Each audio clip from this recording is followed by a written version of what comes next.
Et allo Hana, j'espère que vous allez bien, moi ça va super et je suis ready pour cette nouvelle vidéo avec notre mini Isis juste ici. On va espérer que la vraie Isis ne se mette pas à miauler d'un coup parce que des fois elle se met à miauler d'un coup. On verra ce que ça donne. Donc aujourd'hui, comme vous avez vu dans le titre, on va regarder un petit peu mes petites astuces. Comme c'est le tout premier épisode, car oui, je compte en faire plusieurs, là ça va être des astuces, on va dire, un peu bateau. C'est des astuces que quasiment tous les colorieurs, entre guillemets, confirmés, donc ceux qui ont plus d'un an, devraient connaître en grosse majorité. Bien que vous verrez que j'ai quelques petites astuces qui sont bien à moi, on va dire. Mais comme c'est le premier épisode, on va dire que je vais donner des astuces un peu plus bateau pour ceux qui connaissent bien l'univers du coloriage, mais elle peut également servir forcément pour ceux qui débutent dans le coloriage. Si vous débutez dans le coloriage, bienvenue sur cette vidéo. Avec mes astuces, normalement, vous devrez trouver le coloriage beaucoup plus simple et vous perdrez beaucoup moins, je pense, dans l'univers du coloriage et même dans ce que vous faites vous-même. Donc on va commencer tout simplement avec une astuce vraiment des plus bateaux. Vous allez la voir tout le long de la vidéo et vous le voyez dans quasi toutes mes vidéos finalement, mis à part les bilans colo, le fameux gant. Donc le gant artistique, donc moi j'ai celui-là, voilà. Je vais vous mettre les liens en description dès que ça concerne surtout Amazon. Et je vous mettrai les liens en description de ce que je vous montre dès que je peux mettre le lien en description, hein. Donc ce petit gant, pourquoi ce gant est conseillé? Pourquoi il est pratique? Déjà, vous n'allez pas vous faire des petits trucs ici, genre quand vous mettez du feutre ou même du crayon, des fois vous savez, vous avez notamment ici sur cette petite zone là, comme on appuie comme ça sur le colo, bah, cette petite zone là, vous allez avoir des traces de colo. Avec ce gant là, bah, forcément vous n'allez pas avoir la trace de colo puisque comme vous voyez, elle va être sur le gant directement comme vous voyez juste ici. Il va falloir que je nettoie ce gant d'ailleurs, j'en ai un deuxième donc il faudra que je le nettoie. En plus de ça, bah, vous n'allez pas vous salir vous, mais surtout vous n'allez pas salir le colo, parce que c'est ça qui est important, parce que quand vous allez colorier comme ça machin, vous allez bouger en fait les pigments. Or, avec ça, en fait, les pigments vont rester sur le gant, qui est en microfibre, et pas sur votre main. Et s'il reste sur votre main, bah, vous risquez, après quand vous réappuyez ailleurs, et ben en fait, d'avoir déposé des pigments à l'endroit où vous avez appuyé en fait. Donc ce gant sert déjà à ne pas vous salir et surtout à ne pas salir le colo. Donc c'est un petit investissement. Moi, il me semble que j'avais payé je crois que j'avais payé 6 ou 8 euros la paire de deux gants. Je vous mettrai les en description de toute façon si je le retrouve.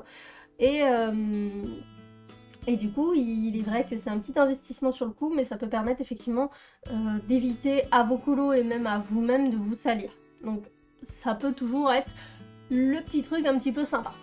Voilà pour le petit gant, c'est on va dire le numéro 0 pour le coup. Mais maintenant, on va commencer vraiment les vraies astuces, à savoir la toute première astuce que je vais vous donner. Donc, c'est le calepin à essai. Donc, un bloc de croquis fera tout à fait l'affaire, tout petit, hein, moi il est en taille A6, hein, vous voyez, il est tout petit, transportable, tout ce qu'on veut, hein. Et donc, ce bloc sert, donc, comme j'ai pu le dire juste avant, à faire des essais, à noter ce que vous souhaitez utiliser. Donc il peut servir effectivement, comme vous le voyez là, du coup de mémo. Comme ça, bah, je sais que j'utilise ces couleurs-là pour les teintes peau. Vous voyez, c'est les couleurs que j'utilise pour tel ou tel truc. Je note pas forcément, là vous voyez, là j'ai un peu plus noté sur celui-ci. Donc ça sert surtout à ne pas se perdre sur les couleurs qu'on utilise. Également à faire des essais, comme on voit par exemple juste en bas. Je fais des petits essais par-ci par-là, on voit voilà ici pareil. Je fais des petits essais. Donc il sert en grosse majorité à faire des essais au niveau des coloriages ailleurs que sur votre coloriage. Ça permet ainsi donc de ne pas faire des essais et de vous tromper sur le coloriage. Et en plus de ça, vous aurez toujours une trace écrite des couleurs que vous utilisez. Donc comme ça, si jamais vous voulez réutiliser le même, bah vous pourrez. Par exemple, moi sur Instagram, j'ai une demoiselle qui m'a demandé les combos de ma chevelure rousse pour la sorcière rousse. Bah, je l'avais noté sur un de mes calepins, sur mon ancien calepin, et donc du coup j'ai pu lui fournir les numéros que j'avais utilisés, de quelle gamme pour les trucs. Et c'est pour ça que bah, je mets par exemple, comme vous voyez ici, c'est le truc que je fais le plus souvent, je mets les cheveux, ce que j'ai utilisé, donc la gamme que j'ai utilisée et les numéros de couleurs. Comme j'utilise généralement la même gamme pour tout un truc en particulier, parce que j'aime pas mélanger les gammes au niveau des couleurs, bah du coup pour moi ça colle. Si jamais vous changez effectivement de gamme à chaque fois, bah effectivement faut noter quelle gamme vous utilisez à chaque fois. Mais vous pouvez par exemple très bien faire en ligne sur tout le long et mettre par exemple PC pour Prismacolor, Poly, Lumi, enfin voilà, vous voyez quoi. Donc le calepin est toujours un très bon investissement selon moi, qu'il faut obligatoirement faire quand on fait du coloriage, selon moi, encore une fois. On va continuer, donc toujours des astuces un petit peu bateau hein, en soi, hein, mais c'est toujours bon à savoir, donc je vais vous parler du nuancier. Alors oui, pour ceux qui regardent également Panoramimix, elle a le même, et effectivement j'ai acheté le même, et j'ai même acheté une autre version en bleu. Donc bon, chacun ses trucs, ça c'est pour autre chose, c'est pour les combos. Comme ça j'aurai un nuancier combo qui sera prêt pour notamment tout ce qui est couleur peau, certaines chevelures, des trucs comme ça. Donc les nuanciers, très importants pour pouvoir vous faire une idée de quelle couleur c'est. Comme ça, vous n'avez pas à toujours utiliser votre crayon pour savoir quelle couleur c'est. Là, vous voyez, j'utilise du papier Bistrol ou Bristol, ou je sais plus comment on le dit. Mais vous voyez, j'utilise du papier blanc du coup, qui est lisse, qui permet du coup d'avoir la couleur de brut en blanc. C'est vraiment la couleur. Comme ça, bah, quand je veux faire un colo, bah, je regarde par exemple, ah, je veux faire mon colo en monochrome bleu, comme le colo que j'avais fait. Bah, j'étais venue ici, bah, en fait j'avais regardé un peu mes nuanciers. Ah, ici il y a pas mal de teintes bleues, mais je trouve qu'il n'y en a pas assez. Par exemple, bah, là derrière, là, bah, il me manque des couleurs. Et après, je suis tombée sur celle-là, et c'est là que je me suis dit, bah, je vais faire mon truc ici, parce que bah, quand on regarde, ça commence ici, et ça ne termine que par ici à peu près. Donc j'ai beaucoup de teintes de bleu en Prismacolor, donc je me suis mise au Prismacolor. Et je me suis dit, ah, celle-là elle est bien, et elle va avec celle-là, avec machin, celle-là va avec celle-là, machin. Et donc c'est à ça que sert un nuancier. Pour toutes celles qui ne comprennent pas trop pourquoi les gens font des nuanciers, c'est effectivement ça utilise du papier, ça utilise également les crayons. Ça sert à ce que vous puissiez, de 1, ranger vos crayons dans un ordre que vous avez choisi, qui vous convient, parce que chacun sa manière de faire. Il y en a, ils auront mis cette couleur-là, plus par là, enfin, chacun fait à sa manière. Et elle permet aussi de pouvoir vous y retrouver plus tard dans vos trousses quand vous aurez rangé, et également de pouvoir choisir vos couleurs tranquillement. Et ensuite, vous prenez votre calepin pour faire des essais. Après, au fur et à mesure, vous verrez que vous connaîtrez vos couleurs par cœur, et donc du coup, vous n'aurez plus forcément besoin de faire des essais pour savoir quelle couleur va avec quoi. C'est les petits trucs. Hop, j'ai bougé la mini Isis, on va quand même pas bouger la mini Isis. Donc voilà pour cette deuxième astuce. On va passer à la troisième. Donc la troisième, on commence un peu plus à partir vers des trucs qui me sont propres. Donc par exemple, un petit pinceau. Donc j'ai ce petit pinceau tout sympathique que vous voyez aussi dans pas mal de mes vidéos, notamment les speed coloring, vous devez le voir. Donc c'est un pinceau à maquillage, hein, donc de la marque GLD. Voilà, bon moi je l'ai acheté à mon Super U, hein, voilà, j'ai acheté parce que j'en avais besoin, donc elle peut coûter un peu cher, mais par exemple vous allez à votre Lidl et vous prenez un pinceau à maquillage, donc un pinceau, donc normalement c'est fait pour, vous savez, comme ça, avec sur vos joues, etc., machin quoi, et ben moi je m'en sers du coup pour le colo. Et pourquoi pour le colo? Parce que bah, quand vous coloriez avec vos crayons, déjà n'appuyez pas, premier truc, hein, c'est très important. Et surtout quand vous faites avec certains crayons, que vous appuyez ou pas, par exemple les luminances, bah, ça va forcément, malgré tout, faire ce petit truc de laisser quelques petits dépôts, quelques petits pigments. Et donc si vous les enlevez avec votre doigt comme ceci, bah en fait vous risquez d'appuyer avec votre doigt sur le pigment, sur le papier. Et donc du coup, hop, mince, un trait rouge que je ne voulais pas. Vous voyez le style. Avec ça, bah, vous pourrez bouger les pigments sans pour autant que ça appuie dessus. Comme c'est des poils, vous voyez, regardez, hop, c'est des poils. Donc quand vous appuyez, vous n'appuyez pas vraiment dessus. Il faut vraiment aller appuyer pour que ça appuie réellement. Donc avec ça, bah, vous pouvez juste faire comme ça et hop, ça va enlever absolument tous les pigments qui sont indésirables sur votre colo. C'est la petite astuce, voilà. Je sais pas ce que d'autres gens peuvent utiliser, ça peut dépendre des fois. Mais moi, petit pinceau à maquillage comme ça, je trouve sympa. Il est pas très gros, mais il suffit à la faire. Donc voilà, c'est un petit pinceau tout sympathique. Donc lui, bah, malheureusement, je peux pas vous le mettre en description puisque bah, il est pas sur Amazon, il était à mon Super U. Donc bah, trouvez un pinceau à maquillage, n'importe lequel, hein, pas cher, à Lidl, comme je vous dis à Carrefour, tout ça vous pouvez en trouver facilement. Hein. Voilà pour la troisième astuce. Maintenant, la quatrième astuce, et je vais prendre un petit exemple.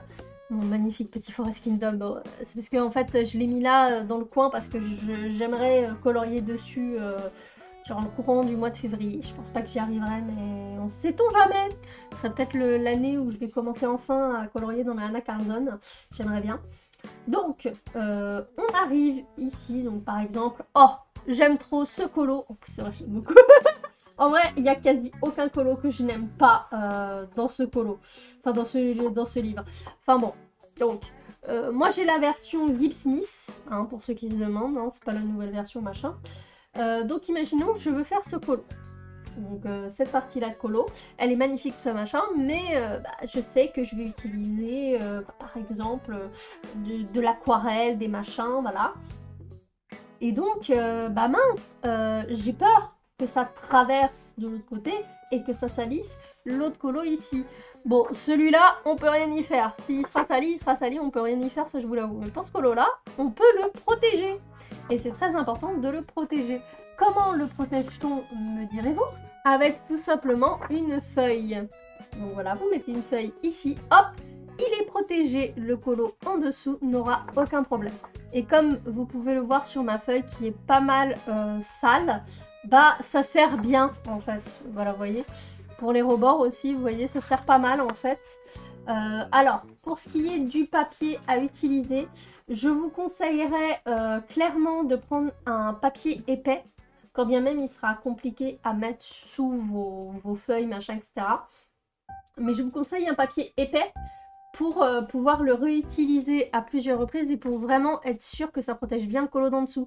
Si vous prenez les feuilles à imprimante, je ne suis pas garantie que ça protégera. Moi, ce que j'utilise, donc le papier que vous avez vu juste avant, c'est les papiers canson en fait. C'est-à-dire, c'est bon, bah, tout le monde en a dans sa petite supérette du coin, les petits papiers canson à 180 grammes. C'est les papiers de base. Généralement, on en a tous, gardés de l'école, tout ça, machin. Ils peuvent être toujours très utiles. Donc, je vous conseille vraiment, si jamais vous en avez, bah, gardez-les. Ils seront vraiment très utiles justement pour ça. Et donc après, bah, c'est vous qui voyez, parce que si vous voulez, là le papier, vous voyez qu'il est beaucoup trop grand pour le truc, bah, vous découpez en fait en fonction d'eux, et comme ça vous le mettez hop dedans, et hop on le voit quasi plus, et comme ça vous pouvez avoir une feuille pour chaque livre, voire une feuille pour chaque type de livre. Genre, vous savez que les Anna Carlson, ils sont ce format-là, bah, vous faites une coupure pour ce format-là, et vous savez que ce sera pour tous les Anna Carlson. Vous en aurez bien pour pas mal de coloriage. Après, ça dépend ce que vous coloriez, parce que si vous faites du feutre à alcool, ça va forcément transpercer aussi ce papier-là. Donc, je vous garantis pas non plus de sauver le papier du dessous. Vous pouvez peut-être mettre 2 papiers à la rigueur comme ça. Là, je pense que ce sera peut-être un peu mieux pour... parce que déjà, avec celui-là, vous verrez que ça va pas mal atténuer le truc. Mais faites vraiment attention quand vous utilisez des feutres alcool. Mais voilà, des petits papiers, ça fait toujours très plaisir. Donc voilà pour cette astuce numéro 4. On continue avec l'astuce numéro 5, à savoir un truc que notre ami Louis-San a critiqué dans sa vidéo, des trucs qu'il y a en papeterie au niveau du Japon. Alors déjà, il a fait une erreur. Il y en a en France, la blinde. Parce que c'est un truc de coloriage, pas un truc de papeterie en fait. C'est tout bêtement, enfin de coloriage, d'artiste en fait. C'est la gomme électrique. Donc moi j'ai la gomme électrique, hop, ce serait mieux si je le mettais dans le bon sens. J'ai la gomme électrique Derwent, donc avec les petites recharges qui y sont associées. Donc moi j'ai la version simple, pas celle où on peut changer pour mettre des plus petites. J'en voyais pas l'intérêt. C'est en fait la gomme électrique, tout bêtement, vous faites comme ça. Oh, ça va faire une petite pointe. Donc ensuite, vous pouvez faire ça, hop. Et donc du coup, vous pouvez avoir le même taux de précision qu'avec la toute petite pour pas très cher non plus. Donc le principe, il est simple. Vous avez un petit bouton juste ici. Et si j'appuie dessus, là, vous devez voir un petit peu que ça floute au niveau du truc. C'est parce que, bah, en fait, il tourne. Donc en gros, le truc de la gomme, c'est que au lieu de s'embêter à faire comme ça, comme ça, comme ça, et de risquer de gommer un truc que vous voulez pas, c'est vous appuyez, vous posez. Donc vous voyez, ça fait pas mal de bruit. Mais on va dire que le bruit n'est pas grave comparé à l'utilité de cette petite chose. Vraiment, au début je me disais ouais c'est un luxe, machin, je me le suis quand même acheté parce que voilà je suis une vendue et moi je clique. Comme dit Adé, moi je clique, je suis une vendue. Et ben finalement en fait je vois totalement l'intérêt de la drawing gum.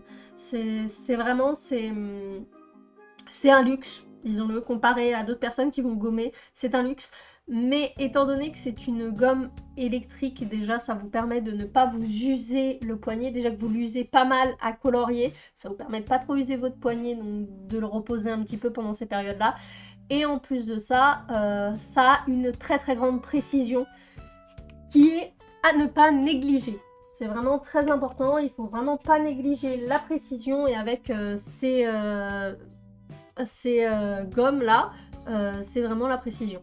Et alors, le problème avec Louis-San, il a critiqué parce qu'il a appuyé, il a vu que ça tournait et il a appuyé comme un malade. Il a fait bah non ça tourne pas bien quand tu appuies sur le papier. Bah alors, un drawing gum, ce n'est pas fait pour que vous appuyiez sur le papier. Vous allez endommager un drawing gum, une gomme électrique, ce n'est pas fait pour que vous appuyiez sur le papier. C'est fait pour que vous puissiez gommer tranquillement. Si vous appuyez avec sur le papier, ça va faire le même effet que si vous n'aviez pas la gomme électrique, que vous avez une gomme normale et que vous appuyez comme un tarbat sur votre papier. Ça va tout simplement plier votre papier et ça risque d'endommager très gravement votre papier. Vous ne pourrez plus faire grand chose avec. Le principe, c'est tout simplement vous appuyez et vous le posez tranquillement. Et vous verrez que là, par magie, ça gomme. Vous n'avez même pas besoin d'appuyer. C'est juste vous le posez dessus. Donc voilà. Ensuite, l'astuce numéro 6, je vous l'ai spoilé juste avant parce que gomme électrique, drawing gum. Donc voici donc le drawing gum. Donc moi, je prends celui de Schmink. Il y en a qui vont prendre ceux d'autres gammes. Moi, en fait, en gros, je me suis décidée parce que il y a quelqu'un, je sais plus quelle chaîne, je sais plus d'où, mais il y a quelqu'un qui l'a utilisé celui-là. Et il était à fond dedans, à fond dedans. Il disait qu'il était vraiment super bien. Et comme il est bleu, en fait, il permet pas mal de voir les choses. Parce qu'il y en a d'autres, ils sont jaunes ou plutôt transparents, etc. Et on voit pas où est-ce qu'on a mis le drawing gum. Lui, avec celui-là, tu risques pas de te louper d'où est-ce que tu as mis le drawing gum. Hein. Tu peux pas te louper. Hein. Et donc, le principe du drawing gum, c'est donc vous prenez un pinceau. Donc, vous trempez dedans. Vous mettez sur votre colo. Et ensuite, vous pouvez mettre par exemple de l'aquarelle, de la poudre, ce que vous voulez. Et l'endroit en fait où vous avez mis la drawing gum ne va pas être peinte, tout simplement. Elle va pas être elle va pas être touchée parce qu'il y a le drawing gum qui est là. Ensuite, il faut enlever le drawing gum. Donc pour enlever le drawing gum, on repasse avec la gomme. Effectivement, c'est vraiment la gomme électrique avec le drawing gum.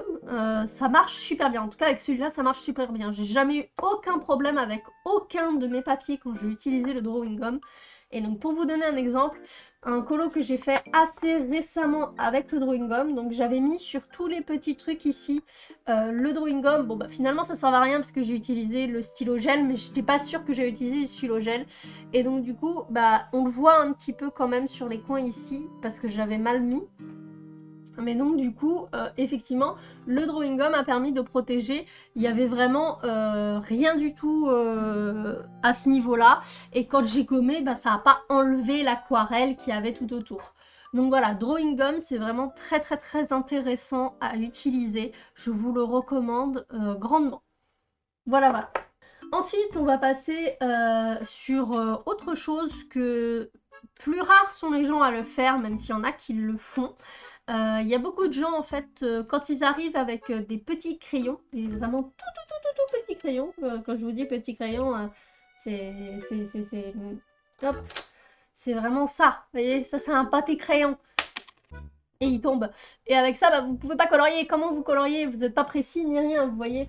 Et bah, la solution à ces petits crayons-là, tout simplement, c'est ce qu'on appelle un allongeur ou un rallongeur de crayon, comme vous préférez. Donc, on le met au bout du crayon et tadam, c'est magique. Ça vous permet d'avoir un... Donc, je vais vous montrer. Hein. Donc, vous voyez, vous avez petit crayon, rallongeur de crayon. Vous le rentrez dedans. Tadam, c'est magique, vous avez un gros crayon et vous pouvez de nouveau colorier avec. Donc le rallongeur de crayon, donc voilà celui que moi j'utilise. J'ai acheté 2 fois le même parce que en fait il sert à, je dirais, à toutes mes gammes de crayons.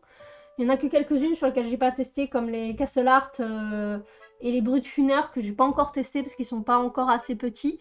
Mais mes Polychromos, mes Prismacolor, les Derwent aussi, ils marchent plutôt bien dessus. Alors les Derwent, il y a une petite particularité. C'est alors, comment marche un rallongeur? Le rallongeur, il marche de cette façon-là. C'est-à-dire que vous avez une vis ici qui va vous permettre de desserrer ou resserrer le rallongeur. Et pourquoi je vous conseille cela? Parce qu'en fait, cela, donc comme justement on peut dévisser, revisser, donc ça peut adapter la taille. Donc c'est très très bien déjà pour serrer le crayon, pour qu'il soit sûr qu'il soit bien placé, et aussi pour adapter selon la taille. Mais en plus de ça, bah en fait, si vous dévissez, bah en fait, vous le retirez. Et ce qu'il y a d'intéressant, si vous le retirez, c'est que vous pouvez mettre notamment les plus gros crayons. Comme par exemple les Derwent. Donc je vous ai montré juste avant. Donc moi j'ai mes 2 Derwent noirs et blancs qui sont tout petits maintenant. Et donc en fait, ils rentrent pas sur la... Ils rentrent pas dans celui-là, vous voyez, regardez, ils rentrent pas. Et donc du coup, bah, ce que j'ai fait, c'est que j'ai dévissé, j'ai enlevé la vis en haut et je le rentre comme ça tout bêtement. Et donc ça marche très très bien, hein. Je m'en sers vraiment très très bien avec les deux, hein. Voilà, vous voyez, ça me sert très bien, vous voyez que c'est le même truc puisque bah, c'est celui du deuxième. Hein. Mais donc voilà, il me sert très très bien comme rallongeur de crayon et il sert vraiment pour bah, toutes les gammes que j'ai, en tout cas vraiment des gammes avec des tailles de crayon normales, plus petites, vraiment c'est... il me sert pour toutes mes gammes. Après, l'autre truc pour lequel il peut énormément vous servir, et ça va nous arriver sur l'astuce numéro 8, donc les deux sont ensemble en soi, même si c'est l'astuce numéro 8, donc le taille-crayon. Le taille-crayon, très très très important. Donc moi j'ai le DAL 133, donc comme la majorité des gens. Pour ceux qui se demandent comment il marche, parce qu'il y en a, j'ai moi-même eu ce genre de problème. Je peux vous faire une vidéo plus récapitulative sur toutes les données de ce taille-crayon, de comment l'utiliser si vous le souhaitez, n'hésitez pas à me le dire en commentaire. Mais maintenant, on va repartir du coup forcément sur nos petits rallongeurs. Où est le problème? Vous commencez à le comprendre le problème? C'est que si je fais ça, bah du coup, le crayon ne rentre pas. Enfin, le crayon, il est là, hein. Enfin, il est tout petit. Donc, du coup, ça ne passe pas du tout, vous voyez. Donc, donc du coup, bah là, je peux pas le tailler, mon crayon, il est trop petit. Bon, bah je vais devoir me remettre à utiliser les tailles crayons classiques. Non, non, non, Kunini. Hop, regardez. Tadam!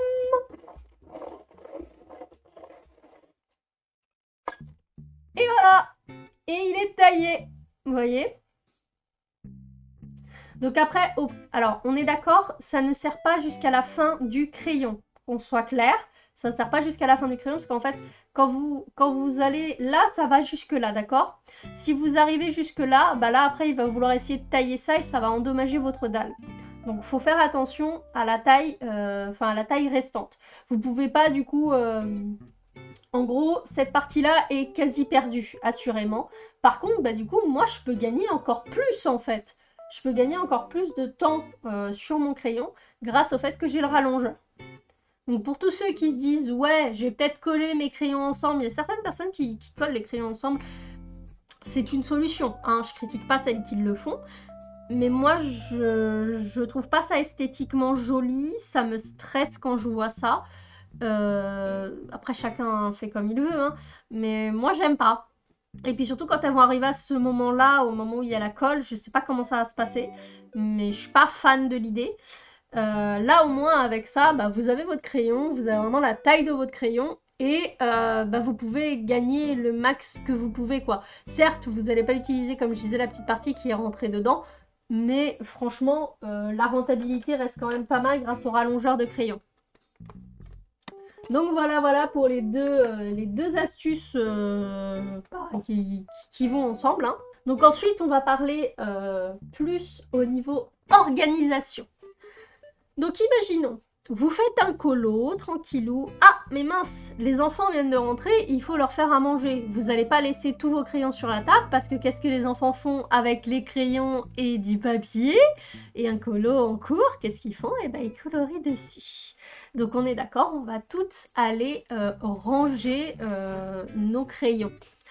Mais du coup, bah, soit vous les rangez dans une trousse n'importe comment, soit dans une trousse, dans une pochette, hein, vous voyez comme celle-là par exemple, hein, vous les mettez dans une pochette, dans un machin. Soit vous les mettez n'importe où, hein, où vous pouvez. Moi, ce que je vous conseillerais plutôt, c'est d'acheter une trousse, tout simplement. Et celle que je vous conseille particulièrement, ce serait celle-ci. Je vais essayer de vous la retrouver sur Amazon, parce qu'il me semble que je l'ai pris sur Amazon. Et la particularité, en fait, c'est que comme vous voyez ici, elle en a 4, en fait. Elle a 4 petites fermetures éclairs. Et donc, je vous la conseille parce que du coup, bah, quand vous faites un colo en cours, comme par exemple là, vous voyez, j'ai mes couleurs qui sont là. Elles sont rangées, elles sont posées, elles sont en sécurité au niveau de la mine surtout. Et comme ça, bah, vous pouvez ranger, par exemple, vous avez un colo ici, vous voyez.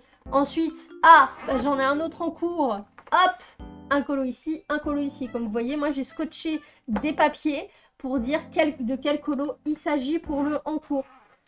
Donc vous voyez, vous pouvez en mettre vraiment plein.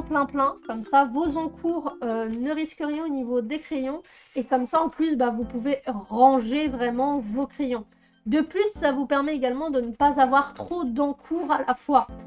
Bah, au bout d'un moment, vous aurez plus de place dans votre truc. Donc du coup, bah, vous vous direz, ok, il faut que je finisse un colo.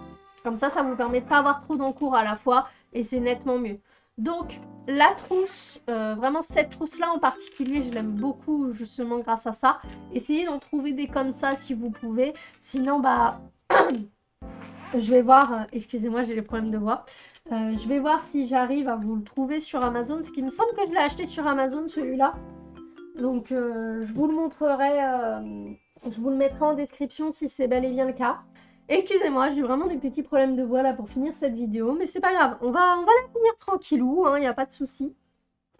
Donc pour la dernière astuce, je vous remonte ce petit livre tout mignon.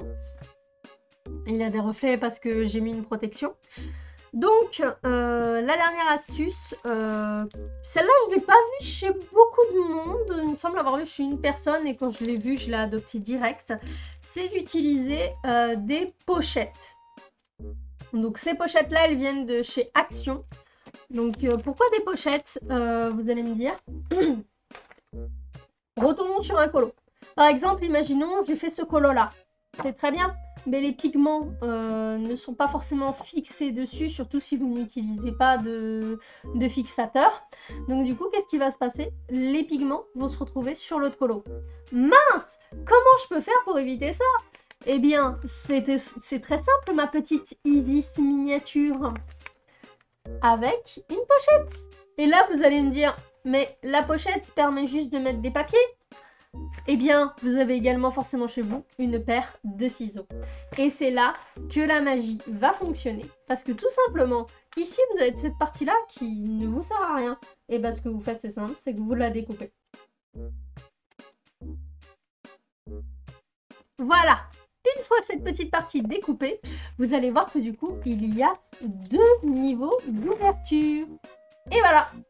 Donc vous avez 2 niveaux d'ouverture et là, tadam, ça vous fait en fait une pochette pour les livres, tout simplement. Parce que regardez, je retourne sur un colo, peu importe lequel. Donc on imagine toujours la même chose, hein. Voilà, on retourne dessus. On imagine, voilà. Du coup, je fais ceci. Et hop! Le colo est protégé. Les autres colos sont protégés. Tout est bien, qui finit bien.